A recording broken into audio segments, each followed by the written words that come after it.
Kaizen, continuous improvement. We'll get started just in a moment. I'm going to say hi to my inner circle and also my super chatters, the people in the chat. You see the inner circle's got the IC next to their name, and we're doing an inner circle tonight. Hi Bill, hi Melody, hi Jerome, Arthur, Doctor from South Africa. Hi Lisa Marie, hi Sarah. Hi Ola from Sweden. Hi Sandy, hi Dee Dee. Love and appreciate each and every one of you. Eric, nice to see you guys on here. Love talking about this topic. Hi, Mary. Hi, John Tier. Great. And let's go ahead and get started. Hello, my name is Robert Hollis. I hope you're having a wonderful and blessed day. And today, the word Kaizen means continuous improvement, a little bit each and every day. And another way of saying it is just good change. So we all know that change happens no matter what. Why not focus on good change instead of no change or negative change? So one of the things I want to tell you is a quick story that I know personally about this word Kaizen. And the reason why is I worked for a Japanese company. And a lot of people are like, wow, you have learned some more from Robert Hollis, right? So here's what happened. When I went to tech school and I graduated, they had 71, I believe it was 71 different jobs that wanted me. You know, this was, I graduated probably in 1983, 83, right in there. And so one of the things that I wanted to do is go to California because there was racing there. I'm one of those people that I go where, you know, where I can be immersed in whatever I wanted to do.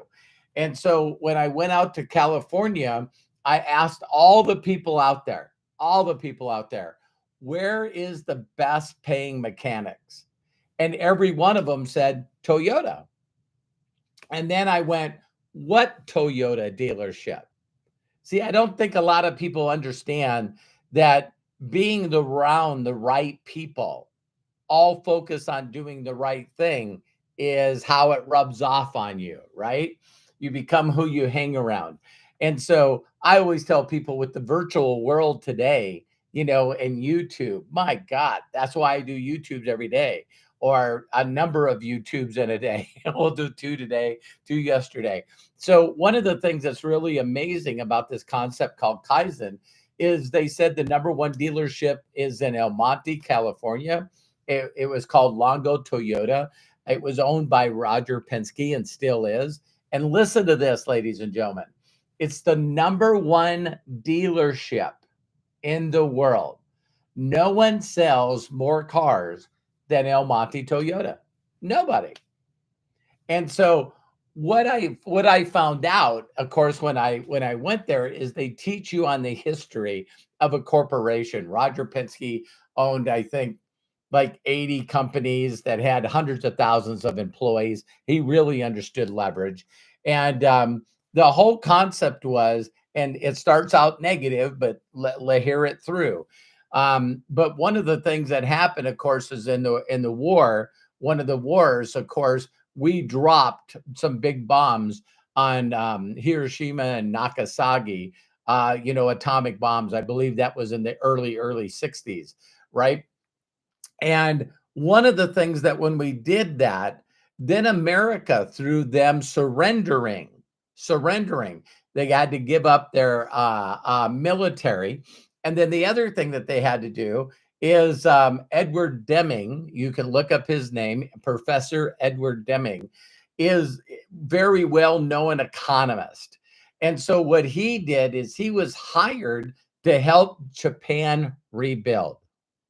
And here's how he motivated them. Listen to this. He was saying Americans are very prideful on their automobiles. So you had the big three. You had General Motors, you had Ford, and then you had Chrysler, Deming Chrysler. And so here I am, an American, and I go to California and I find out the best place is to work for Toyota, a Japanese company. Now, listen closely, you guys. That was not popular. Every person that I knew, you go to the drag strip, you go to the road racing, you go to NASCAR. It's the big three, man. Or what are you talking about? It's Ford, General Motors, and Chrysler. And so, how dare I? How dare I? Go to work for Toyota? It was simple for me. They paid more.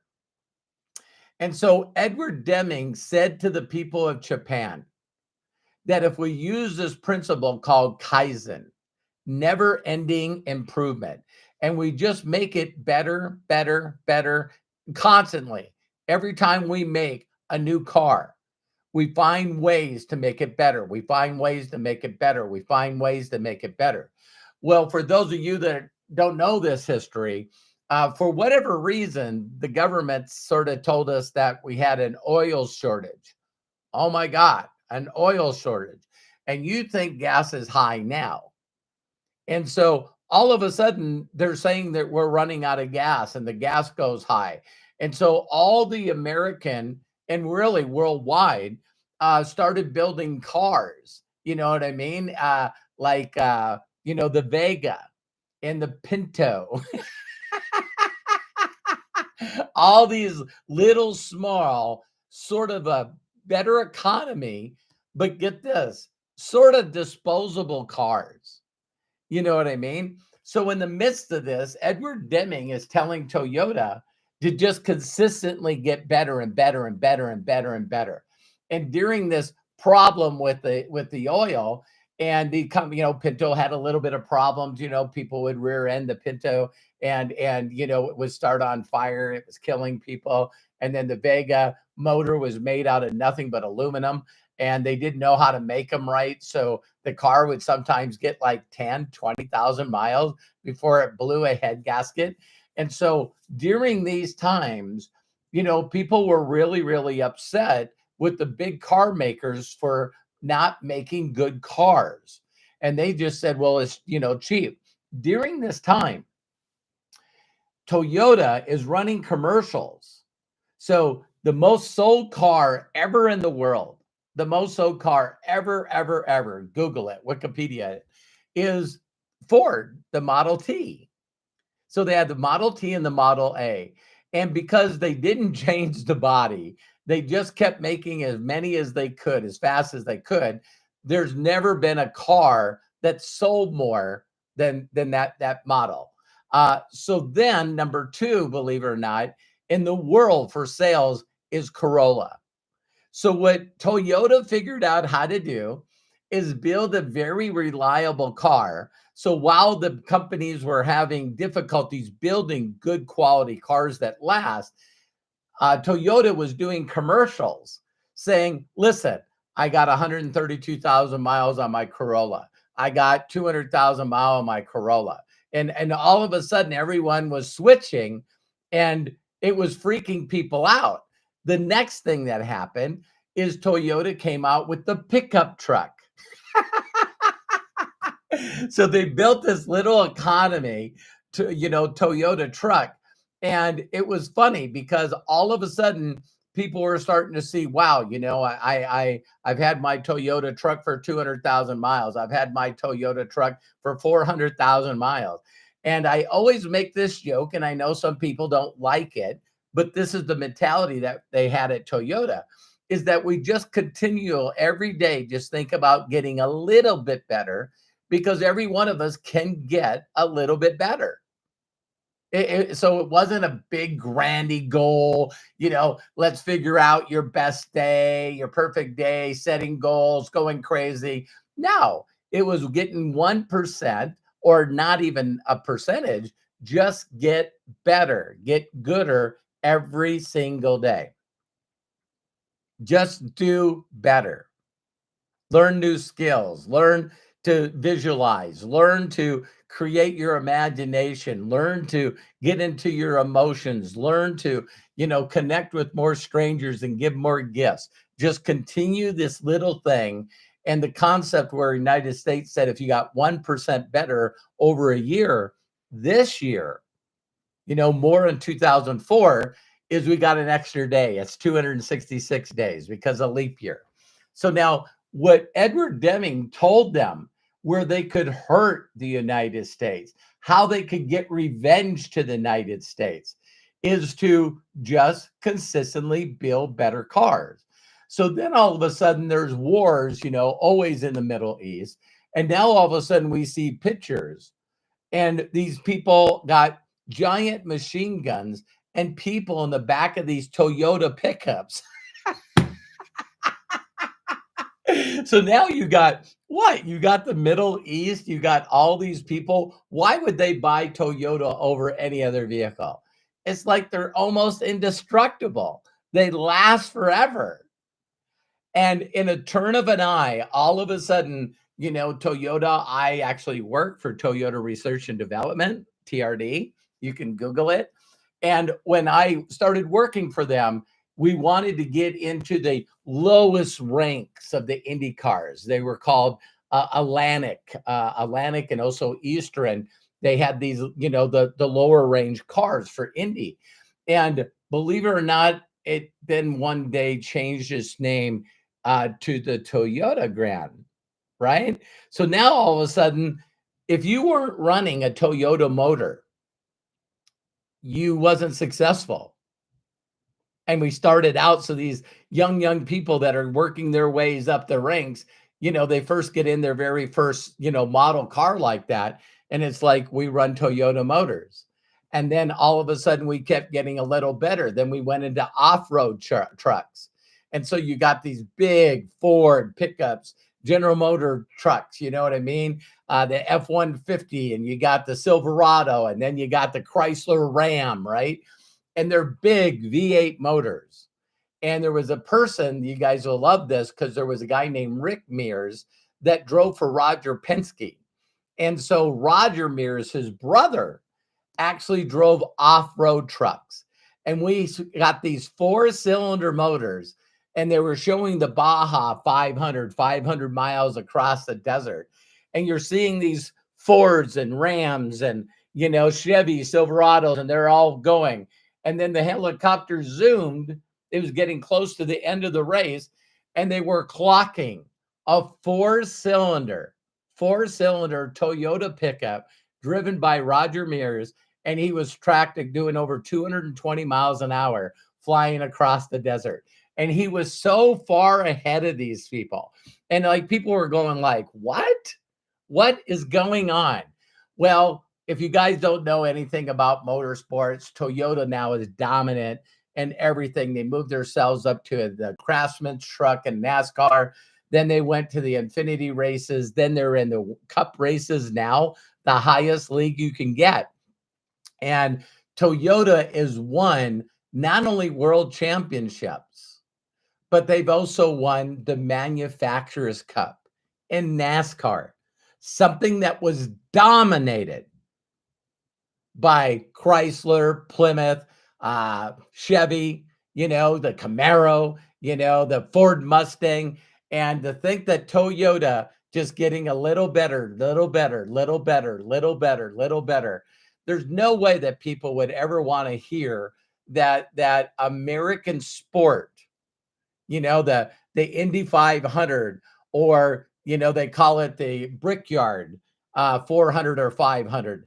That a Toyota vehicle would win an American race.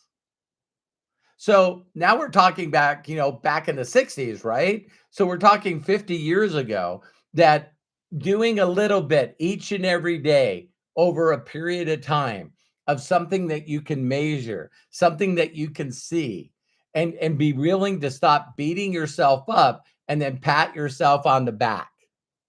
I got a little better today. And get rid of the comparitis. Who gives a rip what other people are doing? It's about you. It's about you getting a little better each and every day, called Kaizen. So that's my personal story. And I was working for Roger Penske and to Toyota Research and Development until I got injured. In fact, I got injured by a Toyota van. So what a great. I love that story. I know some people might not want to, hear that. And it's like, yeah, you see Toyota bodies now on the NHRA. It's just it's really crazy that you can do that. And so I just wanted to share that message with you, because if you can't believe you can do what I do or do what other people's do, you could definitely look at what you do, and each and every day just try to get a little bit better. Because I don't even like saying 1%. There's a lot of sayings out there about this, but what Kaizen teaches you to do is not only, get a little better all the time, but also you got these little small measurable results.